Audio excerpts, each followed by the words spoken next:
From 21 News, this is a special program, Coronavirus, Separating Facts from Fear.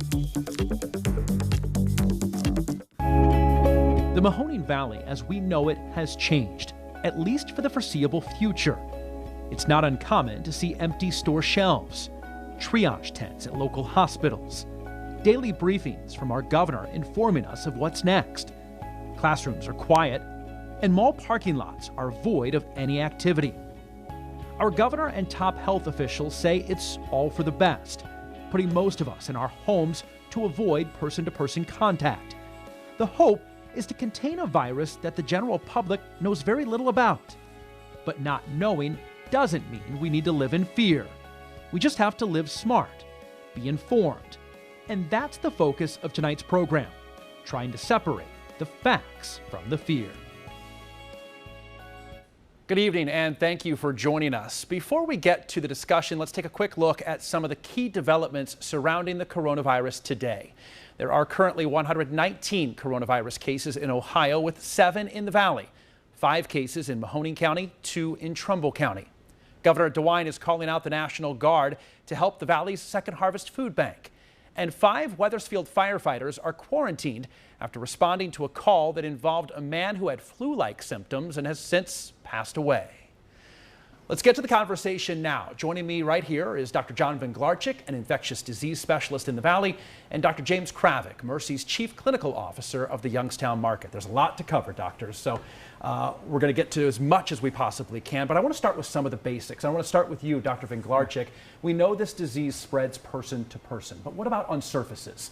I go and grab a door handle or something else, a handrail. Can I get it that way?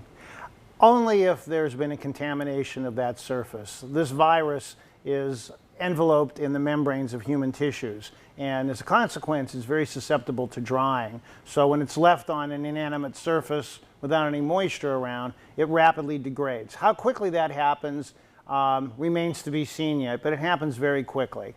So unless the surface is visibly contaminated with nasal secretion, saliva, or sputum, then the chances that that surface is going to be contagious is less so.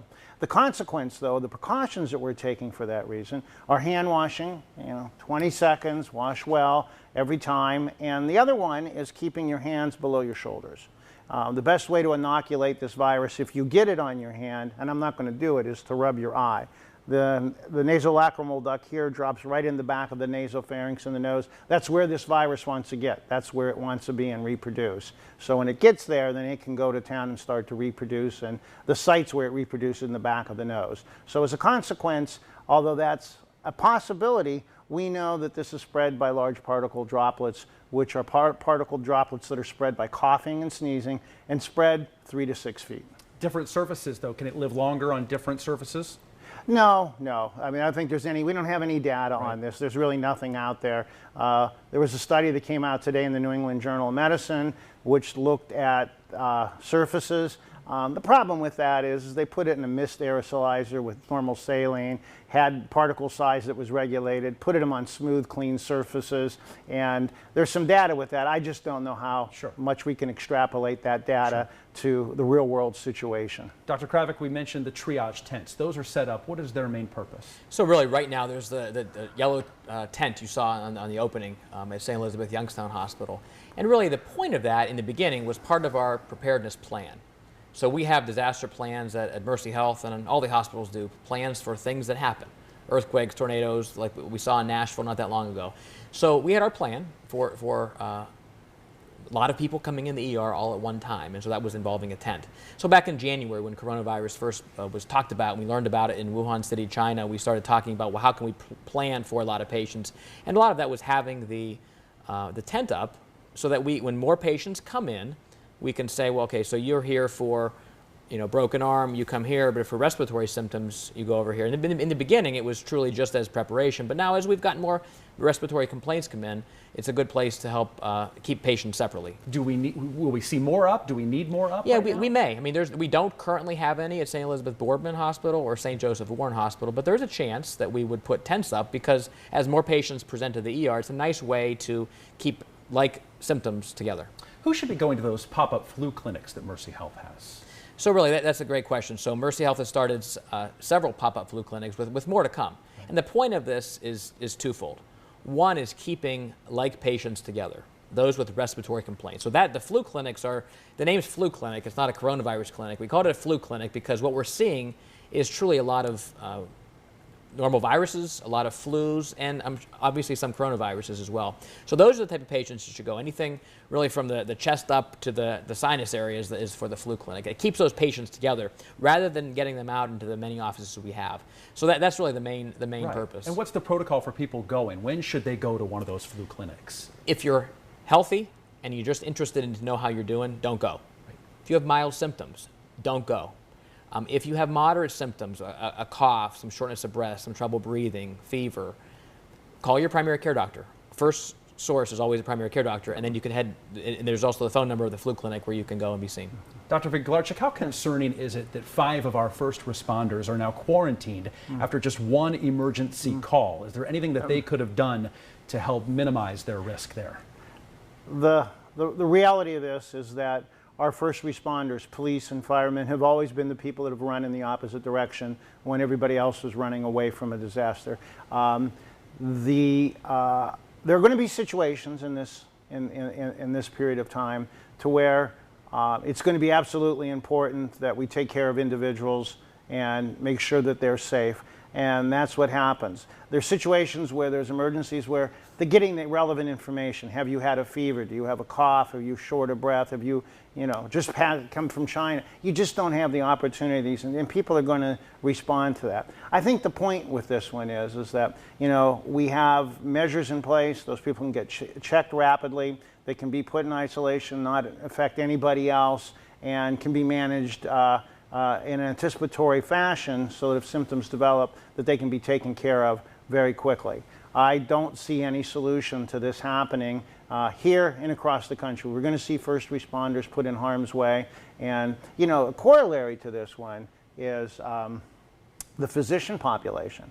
We're in a position right now where the physicians really need to take care of themselves. Part of what Jim's talking about of having these screenings done and calling your doctor, et cetera, is making sure that we don't end up exposing a tremendous number of doctors who get exposed, who get sick, have to be put into quarantine, and then see the population of physicians available drop as well. So some of the precautions that we're putting in place is making sure that the caretakers are in place to continue to administer to the sickest people. All right, Dr. Kravik, some viewers have been asking us, why are we not reporting more about the demographics of some of these positive coronavirus tests?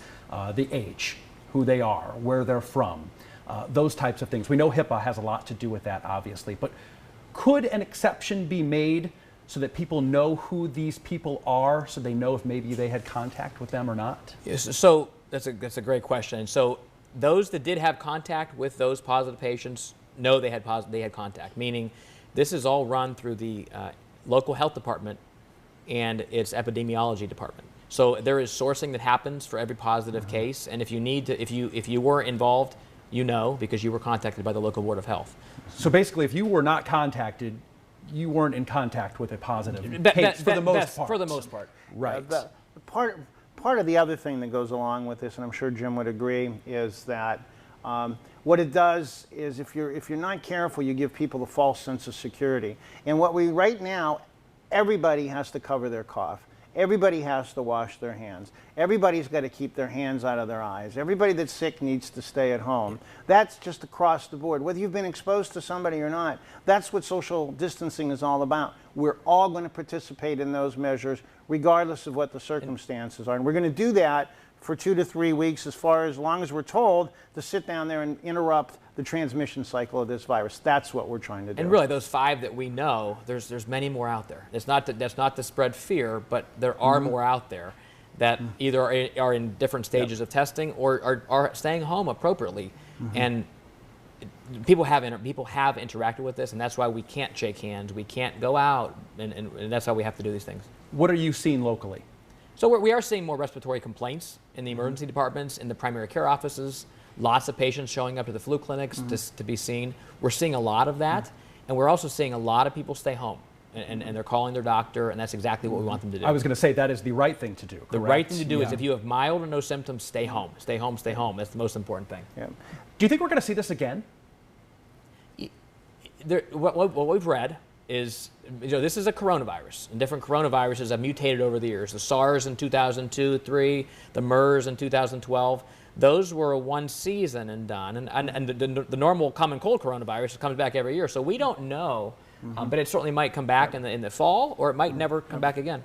There's some research that's just been published early. What happens in these situations, physicians will write articles, and the journals into which they're submitted will publish them early. And the Clinical Infectious Diseases published a couple very quickly from China, and pointing out that they've checked these people for antibodies. Those are the substances the body produces to prevent you from getting sick again. And the antibodies that work are called neutralizing antibodies. They've shown that the people that have recovered from this infection have had a rise of neutralizing antibodies, suggesting that there'll be a long-lasting immunity after that. We're going to need a lot more information, but that data alone would suggest that we're going to see people get infected and recover and be immune. People who are infected and have no symptoms are going to recover and be immune. And essentially what's going to happen is we're going to get enough people who are immune that we can't transmit the virus anymore. So there's a critical number for that to occur. Other ways of doing that are with vaccines. And so that's the interest for the vaccine. But the key thing in here is the Chinese data suggests that the people who recover from this are immune, which suggests that this is not going to have a lot of legs. We're not going to see this going on for a very long period of time. And just as for people to remember, West Nile virus came through 10 years ago, caused paralysis and a lot of fear, and that went through. We got most of everybody infected, and after that, we've not seen any West Nile virus in 9 or 10 years. So there are examples of both. Gentlemen, thank you so much for your expertise. We're going to talk more with them, have more questions from you on Facebook in just a little bit. But for now, I want to go over to my colleague, Lindsay McCoy. All right. Hi, Derek. Thank you so much for that. Great information. I'm on the other side of the room. We're going to turn now to finances. Late last night, the president signed legislation called the Families First Coronavirus Response Act. Here's a snapshot of what that bill looks like. It provides free coronavirus testing. It ensures paid emergency leave for those who are infected or caring for a family member with an illness.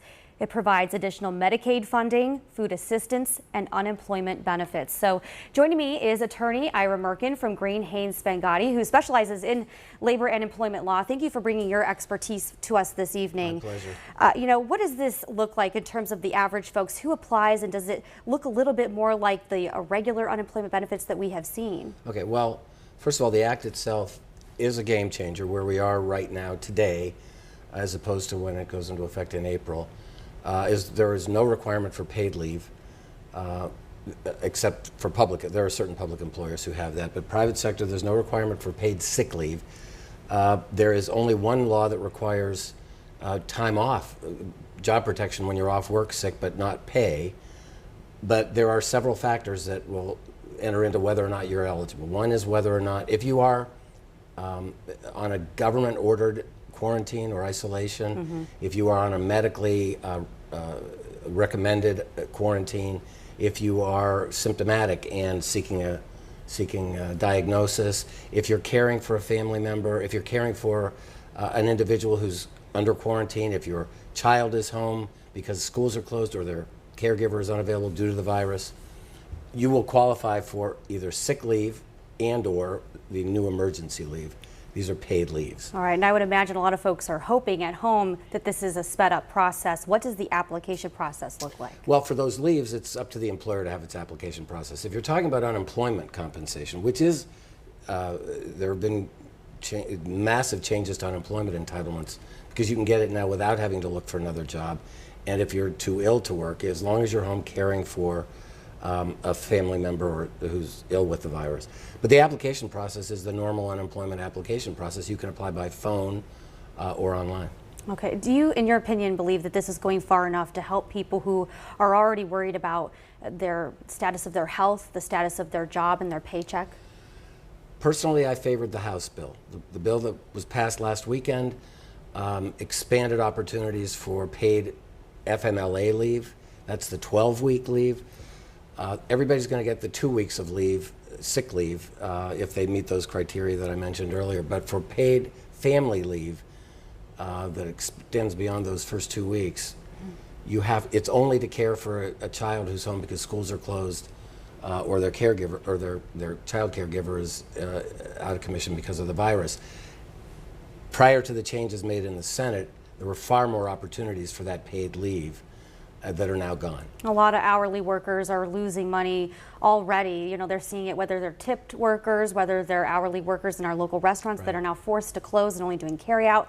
You know, how does this differ in terms of our usual unemployment benefits? For folks that need to apply right away, what are they going to notice different that maybe wasn't in place before? No waiting period. If it's coronavirus related, no waiting period. Normally there's a 7-day waiting period. And no job search requirement. If you're off work because your employer's closed or let you go because of the virus, or if you're home with the virus or caring for someone with the virus and not working, you're eligible for unemployment. That's new. How long do you get this for? Do you have to keep reapplying? I know, traditionally there are some types of benchmarks that they have put in place for this. Right. It's still 6 months. I believe, don't hold me to this, I believe there's authorization in the new act for an extension like happened back in the earlier recession when they extended benefits to a year. I believe that's available to states. I don't know if Ohio's adopted that. Okay, and one quick note that we have, there's been such an increase in the calls for the Ohio Department of Jobs and Family Services. They say 100,000 applications have been taken since Sunday. So of course, I know earlier in the week they were saying everyone go online and apply because our offices are too overwhelmed. They want you to apply online, log on to the website, and we of course have that on the bottom of the screen right there. So thank you so much for your time and expertise. I appreciate it. And again, Derek, I'm going to send it back over to you. All right. Thank you, Lindsay. We want to now answer some of your questions. Some viewers sent in questions to us via Facebook. And here is the first one. Doctors, I'll let you chime in on the question here. So this one is, will the warmer temperatures in spring and summer slow down the spread of the coronavirus? That comes from Judy. In a temperate climate like ours, respiratory viruses, of which this is one, typically have a seasonality that goes approximately October through early April. There are a lot of possible reasons for that. The one we know the answer to categorically is influenza, which we're in the middle of the season right now. The influenza virus in dry weather when the humidity is low doesn't have a lot of water molecules attached to it, and so as a consequence it floats very easily. As soon as the weather warms up and the ambient humidity rises, then we see those particles stick to the influenza viral particle and it can't travel as far, so it's not transmitted. And that's the reason why the influenza season ends March 31st. I mean, you can go to cdc.gov, look at the season, and by the end of March, the season always goes away. So the feeling is, to a certain extent, it has to do with ambient humidity. The other one has to do with crowding. We're aware of, we want social distancing, and in the wintertime, when the weather's cold in temperate climates, we tend to see people closer together inside that 3 to 6 foot threshold. So as a consequence, as weather gets warmer, we open up the windows, the house gets ventilated better, we're outside more, and we tend to see these drop down. And it really has to do with the interruption of the transmission cycle. These viruses only live in people, and if there's no people that be infected or no contagious people are susceptible to it, the virus has no place to go, and it doesn't sit on inanimate objects for the whole summer, and we see the seasons go away. All right, thank you very much. Our next question is from Sherry. She says, I thought bleach worked well for killing germs. I saw Walmart selling a small jug of bleach called germicidal bleach for around $5. Is there a difference between regular bleach and germicidal bleach? Or is this a scam to charge more money? I'm not. You're smiling. Yeah, I'm not really sure if I know the right answer to that, but Right. I think the right answer is, as Dr. Winglarczyk has said, wash your hands for 20 seconds, clean your surfaces, bleach or germicidal bleach or other cleaners. I think that's the right answer. Clean the hard surfaces, the door handles, the doorknobs, the steering wheel. That's kind of the right answer. I don't know that. I appreciate the question. I'm not sure it matters between the two. Yeah, a 1 to 10 dilution of bleach. If you take 1 part bleach and mix it with 9 parts water, you have a 1 to 10 dilution, and that will kill everything from HIV to tuberculosis to all the known respiratory viruses. So if you have some bleach in the house, mix it with some water, 1 to 10 dilution, safe to use, and completely germicidal. I think a lot of people know that because bleach's been flying off the store shelves as well, Yes. too. All right, let's go to our next question. Bernard wants to know if this can be passed on through what we eat. So this is a droplet. Right. So it's through sneezing, through coughing, through talking, right? So a droplet from mucous membrane to mucous membrane. That's the mouth, eyes, hands touching it. So if we're sharing food, right, then it can. But as far as through food itself, in the traditional way of like a food poisoning type thing, the answer is no. But if we're sharing the same sandwich or same fork, then it could be. All right. Thank you so much, doctors. We're going to take a break right now. Go back to my colleague, Lindsay. And I'm not going to share a fork with you, Derek, anytime soon. All right, well, let's talk a little bit about this because the world is smack dab in the middle of a pandemic. And as you can imagine, stress levels are high. Some deal with it a little bit better than others. Even those who normally cope with it are finding it hard to navigate through this. I'm one myself. So joining me is Joe Shororky from Etla Care Group. Joe, tell me a little bit about what services you offer because, I want to know a little bit more about your background. Sure. We're a behavioral health organization, and we work with children and adolescents, young adults, and families up to the age of 24. We also operate the Head Start program for the city of Youngstown and Mahoning County. So we're working with preschoolers 6 months to 5 years of age. So counseling on the behavioral health side and preschool on the other. Okay, and I have a 2-year-old at home, almost 1.5. So yeah, definitely something you have to do in terms of managing emotional behavior. What is the greatest fear that you're hearing from the public right now when you get the calls in and people calling with concerns? What's the biggest question? I think the same that we're all hearing. Everybody's worried about, is this going to affect me? Am I going to get caught with this virus? Are my kids at risk? So I think we're all experiencing the same fears and anxieties. Everybody's dealing with it a little bit differently, but it's not just the people that are seeking behavioral health help, it's also all of us. And even the people that are providing the service. This is uncharted waters for all of us. Well, yeah, and I think we're all trying to figure it out. I would imagine folks on the front lines, our medical staff, kudos to them for being brave because they're going to, have our support as much as we can provide it. I understand that you have some tips for us, coping tips. Let's start with the first one, all of us managing our stress. Yeah, so what we spend a lot of time thinking of normally is the things that we worry about in the future, what's going to happen tomorrow, what we can't control. And we don't spend enough time thinking about what can we control.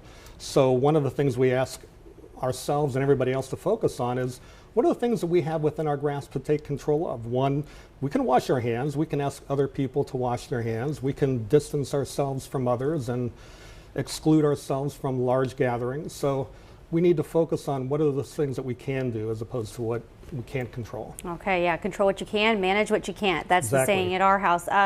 Do you do what helps you feel a sense of safety? What could you do or what should you do? So what is our routine? What are we used to doing? And a lot of us have things that really make us feel comfortable. It could be watching a movie. It could be reading a book. It could be going on the internet or playing video games. The best thing to do in times of uncertainty and anxiety is go to where you're comfortable. Go to where your comfort zone is, and that might be sitting on the couch and reading. And you can get out in nature still. Would that help? Being outside, we can't recommend that enough because we're all feeling sheltered and we're all feeling closed in. But if we can get outside, especially if we have a rare sunny day here in Youngstown, Ohio, that is really tremendous. Obviously, we still want to stay away from people and practice social distancing, but a great walk in the park is a good thing to do. Okay, what else in terms of, what folks are worried about right now? How can you help them calm down in terms of managing stress? Maybe try to maintain a sense of being present in the moment? Yeah, so many people have heard of mindfulness, and mindfulness is a wonderful practice, and we encourage it not only with our staff, but also the people that we work with. That is, let's focus on the here and now. Like I was saying earlier, we worry a lot about the future, but if we can talk about now and how we're feeling, that'll help us focus our thinking. Okay, and if folks have any other questions, how can they get a hold of you? They can call Alta Care Group at any time, 330-793-2487. And we are still operating as usual with all of our services still being available. All right, we're going to turn now to our kids. It can be really traumatic for them. They're seeing all of this on the news, social media. So I guess, what is your greatest concern regarding them, especially the ones that are out of school saying, why did we have to be taken out of school so quickly? How do you talk to them about this? Yeah, imagine children who really are hearing as we are inundated with all of this information, and they can't help but see the news. And I think one of the things we have to do as parents and as caregivers, be intentional and intend to talk to children about this, not avoid it, because avoiding it with our kids is simply going to increase their anxiety and worry. Yeah, and I think that a lot of folks are worried about, just how to talk to them, how to have a good conversation and make it informational. But should you limit how much you give them? Absolutely. So we encourage people and parents to limit the information based on the developmental age of their children. So they don't need to know all of the details. They don't need to know the science behind the virus. What they need to know is, what can we do to take care of ourselves, to control our own environment, to wash our hands and be safe, and just give them what they need to know. Okay, creating routines. So hygiene, staying clean, that's something we should always promote at home. So Absolutely. Maybe keep that routine going. Same thing that the healthcare providers talk Yeah. about. Let's stress hygiene and personal care. So those, again, are things that are within our control, and that's certainly something we want to keep reminding our children of. Yeah, have a routine. Do the bath, do the bedtime, you know the routine. Brush your teeth. Keep the conversation going at home, I think, is something we want to get to. But first, remain calm and reassuring. Don't the kids, I learned this young as a mom, that you have to have the same mood that you want them to have. So maybe say it in a calm way. Don't react, even though you might want to yell, or say, oh, don't do that really quick if you're worried. Yeah, absolutely true. I remember as a very young child the Kennedy assassination, and I remember not so much all the news around it, but I remember how my family and parents reacted to it.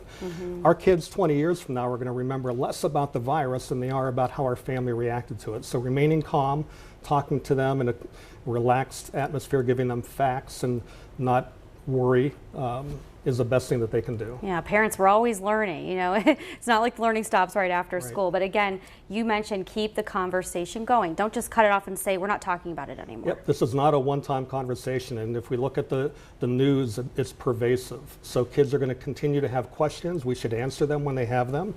And keep the lines of communication open. Don't be afraid to engage your kids with that discussion. All right, great advice. I appreciate your time. This conversation helped me, calm down too. It's good to know that a lot of folks are experiencing the same things, because a lot of us are separated right now. Absolutely. All right, thank you for your time. Derek, I'll send it over to you. Excellent information, Lindsay, because there are a lot of families that are just going through so much uncertainty right now with what's going on. So thank you very much for that.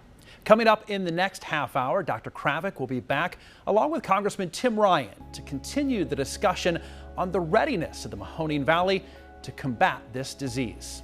Also, a look at the concerns of those who are battling addiction at this time, how the pandemic might hinder their efforts. We'll be right back. Don't go away.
Welcome back. Less than 2 hours ago, I had the opportunity to talk one-on-one with Ohio's governor and Ohio's top health official, Dr. Amy Acton, who, by the way, is a Valley native, and they tell me that we can expect this lifestyle for quite some time. I asked them about that timeline and the strengths of our local hospitals right now. I started with the question about more of those potential changes to come our way, and of course the topic of local daycares. Well, we're still working through that, but again, the message is if you can take your child out of daycare, do it. If you can make other arrangements, that you should do it. And look, we're not trying to be difficult or create problems for people, but this is life and death. In a daycare setting, when you have a number of children, one child can come in and be a carrier, and now you've infected 15, 20, 30, 40 families when that child goes back and those children go back to their different families. So it's really a recipe for a problem. We just have to make sure that the people who are essential, the nurses and the doctors and everybody in our healthcare system also has the ability to work. And so trying to balance those things out is not easy, but you're already seeing a lot of kids pulled out of daycare. The number of kids in daycare has gone down dramatically. And we have to keep squeezing that number down so that we reduce those risks. Have you or any members of your staff been in contact with our local hospitals here? How prepared do you think they are to handle this versus maybe other parts of the state? Yeah, absolutely. One of the things we did early on was sort of gather all our hospitals together. This is an unprecedented situation. And we know it's going to be an impact for the largest hospitals, for the smallest. Of course, I was born St. Elizabeth there, what's now called Mercy. But, it's going to be a challenge for them, but they're working collaboratively across the state. We're giving them guidance. We're going to be working with them to have the equipment they need to maximize the response. We'll certainly come alongside of them if they do have an extra need. So I want folks at home to know they are preparing. They've been practicing for pandemics, for infectious disease. It's part of something they routinely do, and we'll be alongside them to help as we ride this out. But at this point, this is the truth. You have to assume everyone potentially has it because we have something called community spread. That means that any one of us, myself and the governor included, could be asymptomatic and have come into contact with someone who didn't know they were infected with it yet because they weren't yet showing symptoms. That's what community spread means. So at this point, you really just have to assume with each of us that we're going to keep that arm's length distance. We're going to have to stay close to our families and just know that we're all going to be exposed at some time. Over the course of this year, some 40 to 70% of people will eventually get it. But what we're doing is slowing down that spread. We're taking these measures to keep us safe. Remember, this is physical distancing. It doesn't mean that you're not going to be connected socially. We really have to reach out to each other.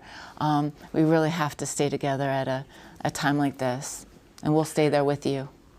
Okay, now it's still flu season for a few more weeks, technically. So does the hospital system have the capacity to deal with the coronavirus a little bit better or much better once flu season ends?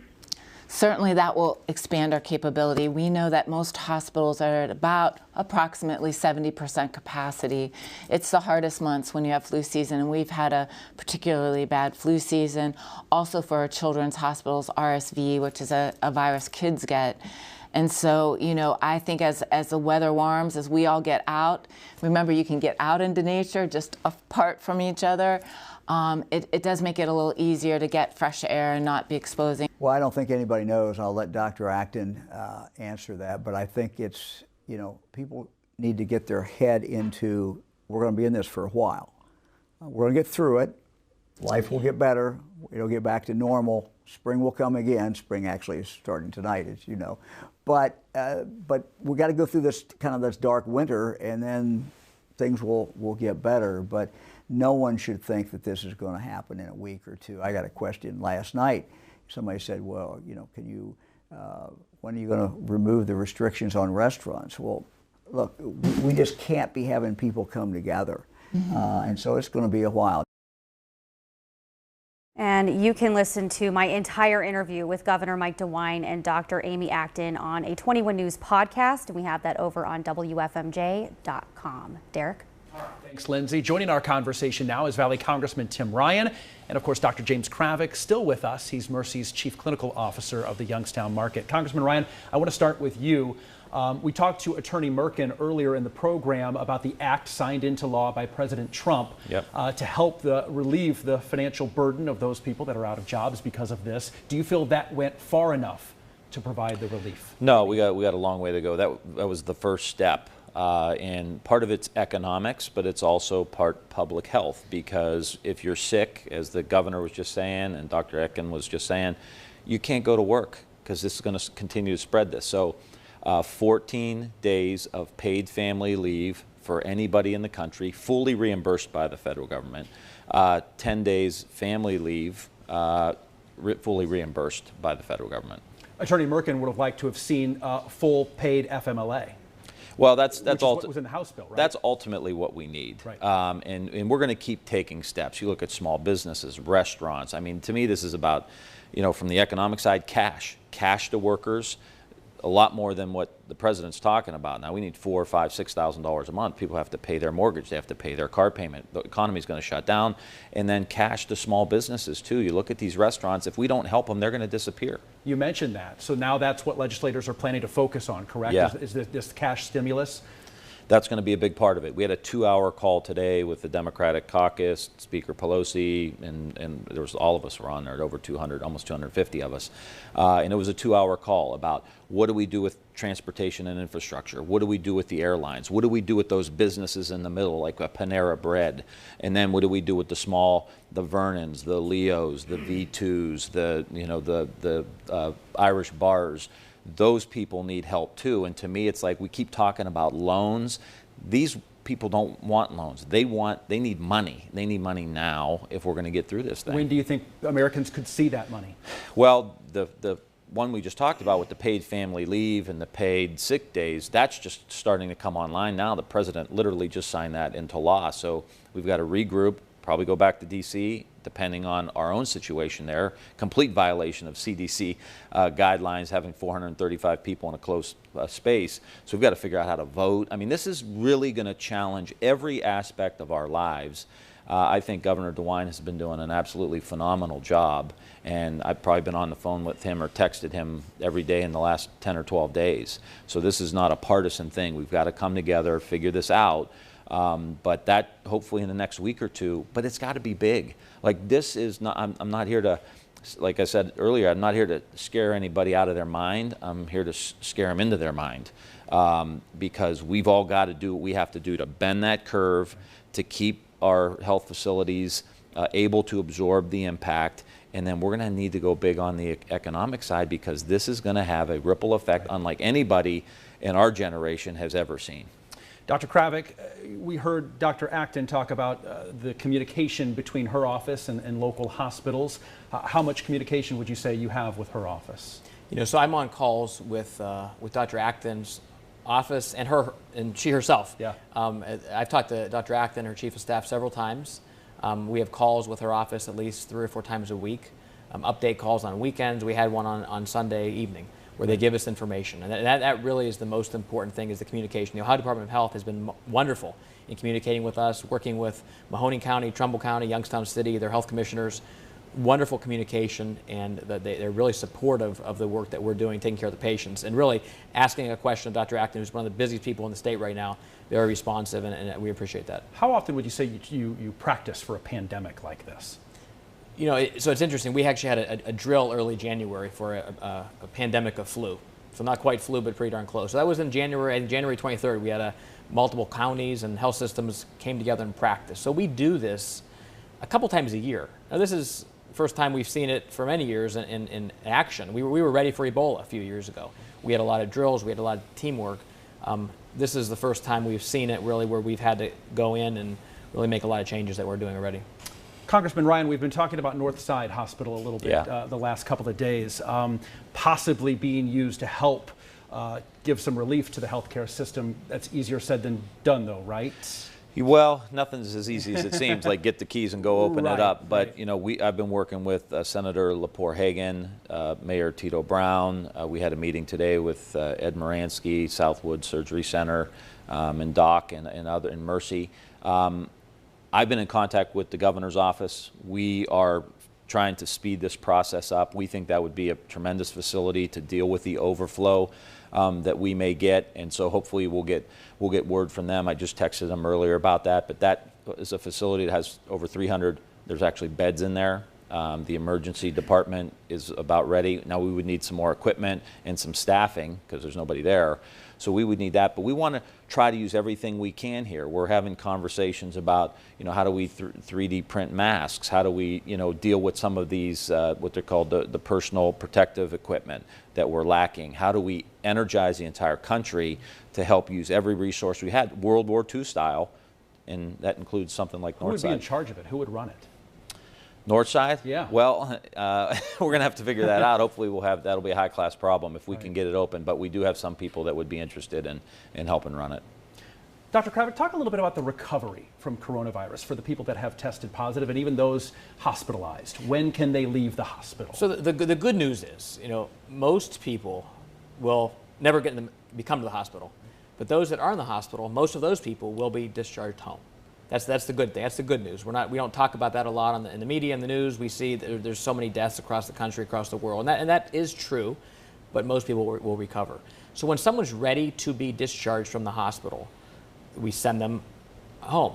And they still have to be in isolation for a period of time, but the discharge criteria from the hospital is when someone is ready to be discharged from the hospital for their respiratory illness. Nothing to do with coronavirus, it's COVID-19, we're able to discharge them.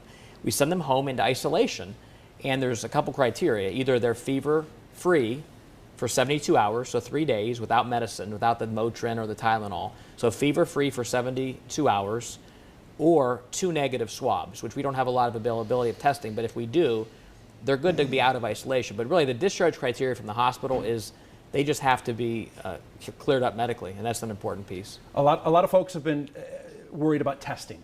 And they have some symptoms, they want to get tested so that they know if they've got it or not, but there just aren't enough test kits available. What do you say to those folks to ease their fears and uncertainty a little bit? So absolutely, if you have no or mild symptoms, you don't need to come in to be seen by anybody, you do not need tested. It doesn't matter, as Dr. Acton said earlier, assume you have it, assume we all have it, or we will at some point. If you have, unfortunately, we're only testing the most critically ill patients. So if someone chooses to be tested because they just want to know, you can't. Right. You can't right now, and that's just the way it is. And really, as we prepare, right, as we heard a little bit about other facilities and how we do that, the good news is the hospitals are planning to. So as Mercy prepares to stand up several more intensive care units if need be, right? There's within the community, but also within the hospitals. And that's a really important point because to reduce the impact to the hospitals. Right. People just can't show up at the emergency room if you got a cold because you're afraid. Like literally, we talk about this line of demarcation. Like you're going to get these flu symptoms. Where, you know, somebody's going to get that, and that's going to happen. But until you get some respiratory issue, or you're having trouble breathing, and I'm not taking the doc spot here, but that's when you start making calls about going in, because we can't have everybody who has a cold go, because you're only going to go there and probably get contaminated yourself. If you don't have it, you may have the old flu. And so everybody, and Derek, I can't say this enough, like everybody has to take responsibility. This is not going to fix itself. You have got to keep your social distancing. You've got to quarantine your family to a certain extent. We've got young kids at home. It's hard. The kids think it's summer vacation. They want to go out. That is not what we're talking about. These young people, all of us, have to contribute to bending this curve if we're not going to overwhelm. The last place we want to be in 2-3 weeks is we don't have enough beds, we don't have enough ventilators, and we may be there anyway, but if we can make an impact on that and save some lives, because those people are going to push out people who may have cancer, may have a heart attack, may get in a car accident. Everyone within an earshot of this, you have to take some responsibility. It's not cute to do a party if you're in high school and have 20 or 30 people there. It's not cute to go have a cigar party because everybody's off. That is going to increase the chances of people dying and overwhelming our healthcare system. All right, Congressman Ryan, thank you so much. Dr. Kravik, we appreciate it. We're going to take some Facebook questions in just a little bit, but for now, back over to Lindsay.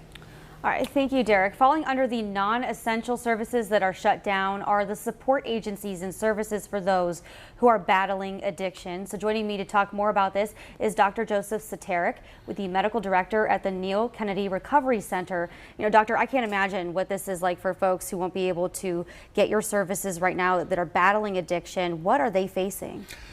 So right now we've not faced that, and thank goodness. I mean, you got to realize we're treating a lethal disease. Substance use disorder is a lethal disease. So these patients are already engaged in a battle against the disease that threatens their life.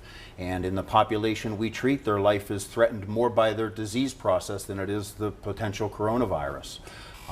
You know, so right now we're doing all that we can to mitigate the risk, lessen the risk by we screen patients that come in. We're screening staff before they come in. We're doing total cleans of the facility. We're periodically sterilizing doorknobs and phones and throughout the facility. We're screening patients with temperature, checking their temperature before they come into the facility. As we are staff members, we're interviewing patients prior to coming in to confirm that they've not had a family member that's sick, they've not had a family member that's traveled out of the country and could potentially pose a risk. Okay, we're in the middle of an opioid epidemic. Is that why you think that you're still open? Yeah, I would hope we would stay open forever. We're first responders to this disease, and this disease again is more of a risk to the patients than the coronavirus. So, I mean, we're a hospital setting. This is the facility's a hospital setting. How big of a trigger is something like this pandemic for folks who are battling addiction right now?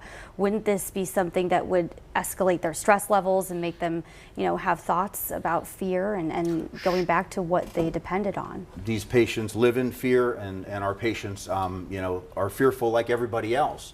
And oftentimes, you know, their brain has been hijacked by their disease. And so this is maybe one more reason to, you know, that they may be fearful of staying in treatment, engaging in treatment, you know, and for fear of risk of exposure at the facility itself. So we just work them through this. You know, I try to educate the staff, I educate the patients, I give lectures on the true risk of the pandemic versus the risk of their substance use disorder, and we do everything to mitigate the risk as much as possible. What kind of mechanisms do you have in place, or processes, maybe services that are offered to folks who can't come see you right now because maybe they're stuck at home, maybe they have to isolate? Are you offering any type of digital technology services, maybe FaceTime? We are now. I mean, realize we detox. We have a detox facility at Mercy Hospital. And we're also a residential treatment facility, and we have outpatient facilities. So there's really no replacement for treatment for detox and inpatient hospitalization and residential treatment. But for those that can be treated at home, for those that need a lesser level of care, we are developing telemedicine. It's been approved. In fact, the Ohio State Medical Board has just removed some of the restrictions off face-to-face contact with prescribing controlled substances for a temporary basis until the ban is lifted, till we're out of the state of emergency. Okay. And we're developing a process to do that, telehealth. All right, well, we have some services that we listed out for folks that are 24/7, so let's walk through those real quick with you. What is the HELP network? I don't know. Okay, so you can call 211 for help. Suicide hotline, that's pretty self-explanatory. How about the crisis text line? The crisis text line. Who calls that? Would be anybody that has questions about the disease or treatment, or anybody questioning about should they engage in treatment. And then finally, the warm line. The warm line, I'm not familiar with. I'm sorry. Okay, that's okay. And of course, we also want to reiterate that if you have a sponsor or a support group, that you still stay in touch with them, right? It's important for them, even on the phone. Peer support is prominent. Now, all of the AA meetings have been closed down. Okay, but sponsorship is available.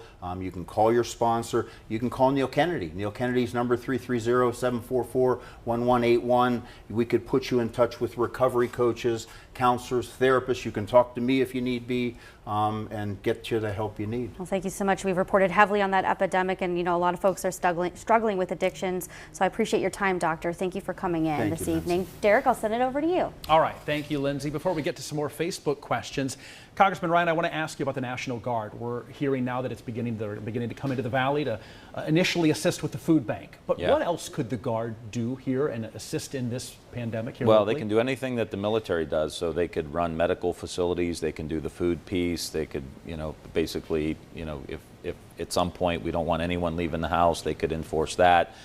So this will be something that we'll look at. I sit on the Defense Appropriations Committee, and as we put this next supplemental together, if the Ohio Guard and the guards around the country are going to be more active, then they're going to need more resources at the state level to be able to handle that. People hear National Guard coming in, though. I think they kind of, ooh. Yeah. This is, yeah. This is, I mean, what can you say to calm their fears? Well, there? they're going to be here to help. Yeah. I mean, these, we all know people in the National Guard. They serve their country. They're not going to be running around with machine guns. Right. They're going to be here delivering food and help, maybe helping with medical facilities as we have an overflow. So they're here to help, and I wouldn't be concerned about that.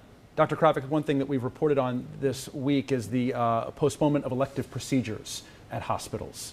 Talk a little bit about the importance of that. Yeah, that's a very important part. So as hospitals and health systems look at how to contain the patients, but also to save the personal protective equipment, the masks, the gloves, the gowns, we're eliminating, or canceling, I should say, I guess postponing surgeries that are elective, x-rays that are elective, lab work, some office visits. You're due to see your doctor for your 3-month diabetes check. Although that's very important, we may ask you to cancel that.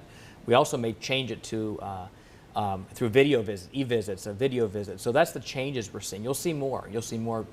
Mercy's going to be eliminating some more the sleep lab for a period of time, outpatient physical therapy for a period of time. Those type of things are coming, and they have to. We have to do the social distancing and keep people at home. We mentioned that this program is about separating the facts from the fear. Are there any myths out there about this virus that you'd like to clear up?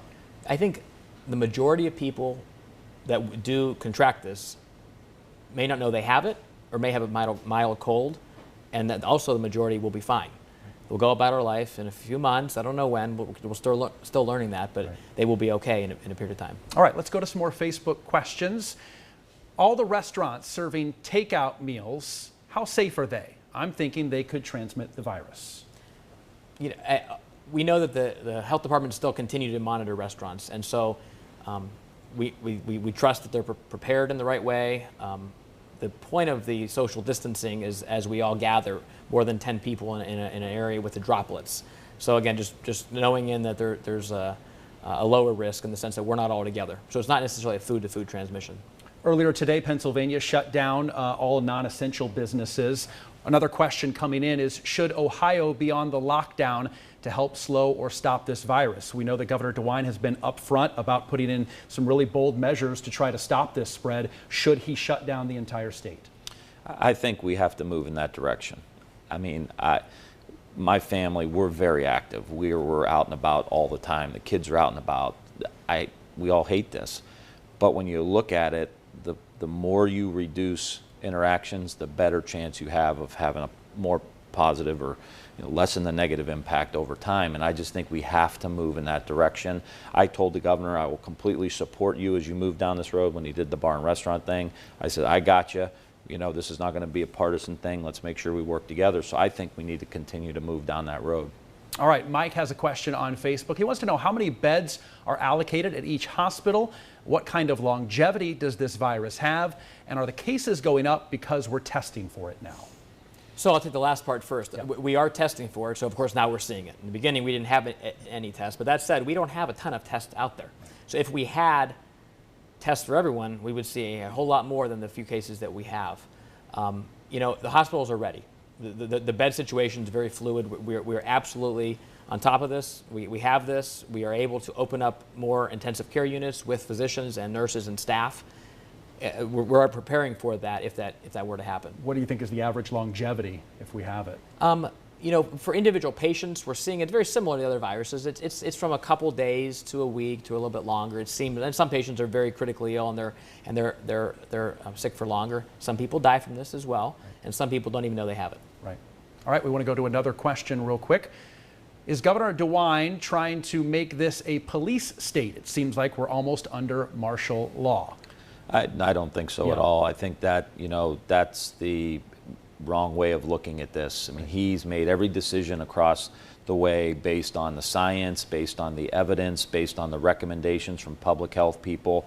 and we would get briefed in Washington, D.C. They were giving us the same facts, the same analysis that Governor DeWine was using here. Quite frankly, he's ahead of the curve from a lot of states. You see people following Ohio's lead on a lot of this. So I think he's doing it because it's in the best interest. He has 8 kids and 20 grandkids. I mean, he's very, very concerned about this, and we need to support him. All right, gentlemen, Congressman Ryan, Dr. Kravik, thank you so much for your expertise. Thanks for doing this. And for joining us. Yep. We really appreciate that. And that's going to do it for us tonight. We've only brushed the surface with the amount of information that needs to be known about this deadly disease. 21 News will continue to provide the information that you need to help get through this difficult time. Tonight, NBC News will also provide special programming on the coronavirus. The 1-hour broadcast begins at 10 o'clock. Lester Holt will anchor with a team of correspondents across the globe, providing real-time information on what viewers need to know. Earlier this week, Ohio's Lieutenant Governor Jon Husted ended one of the governor's daily briefings with a call to action for all of us. We'll end this program on his remarks. Have a good night. We keep emphasizing about how we're all in this together. And we are, because for everybody who self-quarantines, who takes extra precautions, who uses common sense, means that they slow the spread, means that we get through this collectively faster and healthier, both from a physical health point of view and an economic point of view. What Dr. Acton and the governor are asking of people, what we're asking of people, is that the better job you do at helping control the spread, the better off we're all going to be. And we can't write a rule or regulation that's going to solve every problem, but collectively, when we act smart about this, we're going to be benefiting all of us in the end.